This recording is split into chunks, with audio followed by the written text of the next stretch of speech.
కరీంనగర్, ఆదిలాబాద్, నిజామాబాద్, మెదక్ జిల్లాల బీజేపీ అభ్యర్థి విద్యావేత్త మల్క కొమ్రయ్యను ఆశీర్వదించండి. విద్యారంగంలోని టీచర్ల సమస్యలను చట్టసభలలో గట్టిగా పోరాడుతాం. మొదటి ప్రాధాన్యత ఓటు వేసి టీచర్స్ ఎమ్మెల్సీగా గెలిపించండి.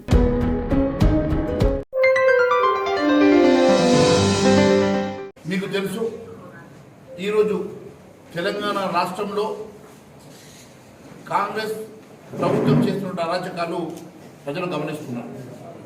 కాంగ్రెస్ పార్టీకి బుద్ధి చెప్పాలని మేధావులంతా ఈరోజు ఒక నిర్ణయానికి రావడం జరిగింది.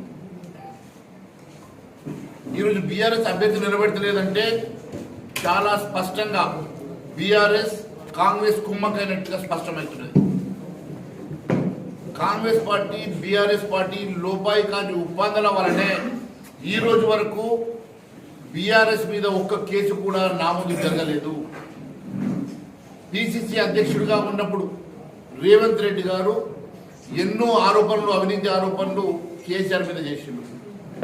మరి కేసీఆర్ మీద ఆయన అధికారంలోకి వచ్చిన వెంటనే కేసీఆర్ని, కేటీఆర్ని, హరీష్ రావుని, కవితని జైల్లో పెడతా అని చెప్పినటువంటి రేవంత్ రెడ్డి గారు లక్షల కోట్ల కుంభకోణం ఈ తెలంగాణ రాష్ట్రంలో జరిగిందని చెప్పినటువంటి రేవంత్ రెడ్డి గారు అధికారం చేపట్టి 14 నెలలైనా ఇప్పటి వరకు ఎందుకు దాని మీద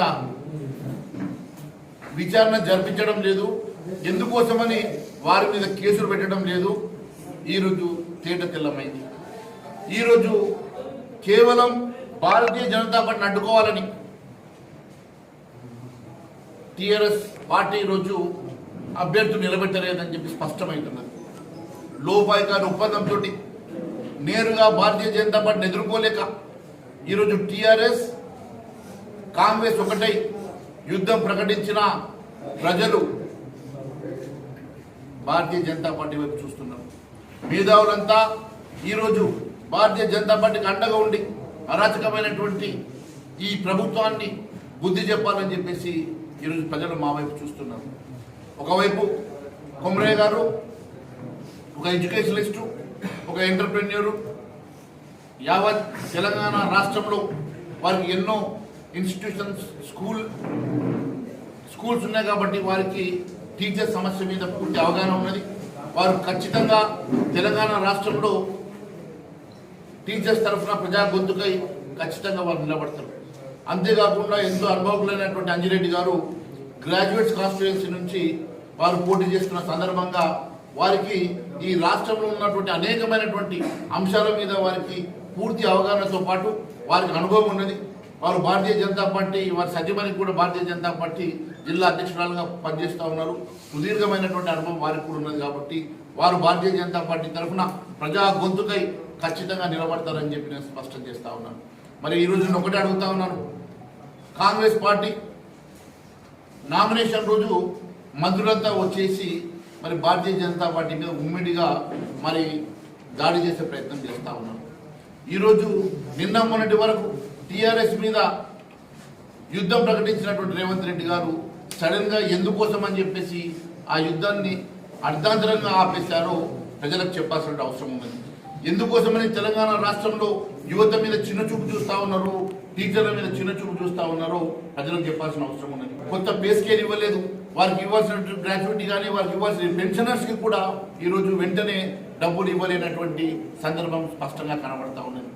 ఈ రాష్ట్రాన్ని పూర్తిగా అంధకారంలోకి నెట్టి ఈ రాష్ట్రాన్ని ఆర్థిక సంక్షోభంకి నెట్టుతున్నటువంటి రేవంత్ రెడ్డి గారి పాలన ఈరోజు గాడి తప్పింది.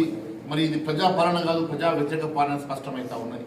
అంతేకాకుండా ఎన్నో గ్యారెంటీల పేరు మీద ముఖ్యంగా యువతకి, నిరుద్యోగ యువతకి 4,000 రూపాయలు భృతి ఇస్తామని, నిరుద్యోగ యువతకి ఉద్యోగాలు ఇస్తామని, నిరుద్యోగ యువతకి మభ్యపెట్టేసి వారు ఓట్లు దండుకొని గద్దెనెక్కినటువంటి రేవంత్ రెడ్డి గారు ఈరోజు యువతకి ఏం సమాధానం చెప్తారని అడుగుతా ఉన్నాను. నేరుగా ఎదుర్కోలేక బీఆర్ఎస్ని కలుపుకొని బీఆర్ఎస్ కాంగ్రెస్ కలిసి ఈరోజు భారతీయ జనతా పార్టీ మీద దండయాత్ర చేసి మీరు కేవలం ఒక ముసుగు కప్పుకొని ఈరోజు మాపై ఉమ్మిడి దండయాత్ర చేసినా ప్రజలు చాలా స్పష్టంగా మేధావులు ఆలోచించి అర్థం చేసుకొని భారతీయ జనతా పార్టీకి అండగా ఉంటారని చెప్పి మేము భావిస్తూ ఉన్నాం. ఎందుకంటే ఈరోజు మరి మేము అసెంబ్లీలో కూడా 8 మంది ఎమ్మెల్యేలమైనా ఈరోజు ప్రధాన ప్రతిపక్ష పాత్ర పోషిస్తున్నాం. ఈరోజు కాంగ్రెస్ పార్టీని ఎండగట్టి, కాంగ్రెస్ పార్టీ ప్రజా వ్యతిరేక విధానాన్ని మేము ఎండగట్టి ఎప్పటికప్పుడు కాంగ్రెస్ పార్టీ చేస్తున్నటువంటి మరి ప్రజా వ్యతిరేక విధానాన్ని మేము ప్రజల్లోకి తీసుకెళ్తా ఉన్నాం. అనేకమైనటువంటి కుంభకోణాలను బయట తీసినాం, అనేకమైనటువంటి అవినీతి ఆరోపణలు బయటకు తీసినాం, అనేకమైనటువంటి ప్రజా వ్యతిరేక అంశాల మీద మేము పోరాటం చేసిన సంగతి నేను గుర్తు చేస్తా ఉన్నాను. మరి మా ఎమ్మెల్యేలకు తోడుగా ఇంకా ఇద్దరు ఎమ్మెల్సీలు కలిస్తే మా గొంతుక ప్రజా గొంతుక అవుతుంది.